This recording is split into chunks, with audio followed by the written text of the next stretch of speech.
Welcome back. It's 5:23. The third annual Juneteenth 5K run walk is this Saturday in the capital city. It's a chance for people to support the mission of the Mosaic Templars Cultural Center. You'll also get to see forgotten areas that make up the history of the African American experience. Photographer Richard Newman and I checked out some sites to dig deeper into why they're so important to the history of Juneteenth right here in Arkansas.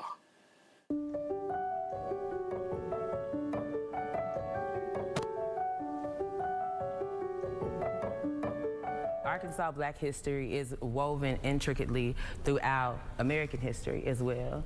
And so we've taken that theme, because we just opened this exhibition this year, and took it and put it into Juneteenth. And also, let's say, recognizing that as we continue to celebrate Black history in Arkansas, that different people and events and significant areas are all woven together. We're more connected with each other than we are separated. And so Gibbs' home sits on the corner of 15th and Chester, and it really looks like an abandoned home. But to know that one of the first Black African-American judges in Arkansas, and he owned a bank. A lot of people want to say that, you know, now there's somebody who was a Black-owned bank. He owned a bank. He owned a bank, and his house is on the corner, and you would think it's just an abandoned home. But a significant man lived there. The block over was where the Bushes lived. The founders of the Mosaic Templars of America, they had homes on the next street over from Mifflin Gibbs. And so it's, even though the history, those people might not be there, they're still very significant to our history, not only African American history, but American history.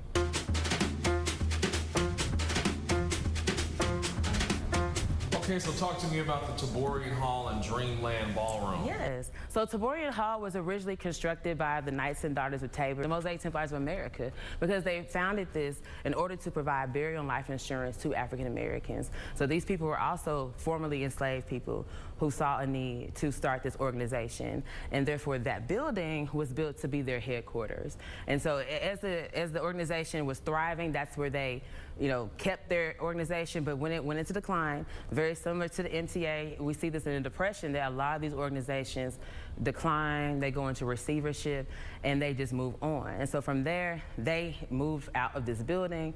Other people were tenants, like the USO was also a tenant in the building. So you're seeing officers come in, and they're watching performances from Nat King Cole or Duke Ellington. And so they're able to perform in what we now know is the Dreamland Ballroom. But officers, it was an officers club at one point, and they'll go down there, do, you know, drink, have fun, you know, watch the shows and things. But it's very interesting, because we know that the structure was built by African Americans for African American use, but then eventually the decline of the different organizations that were in the building, now you kind of see a decline in the African Americans being affiliated with that structure as well. Well, for more on the Juneteenth 5K and the other full day of activities on this Saturday, head over to our website.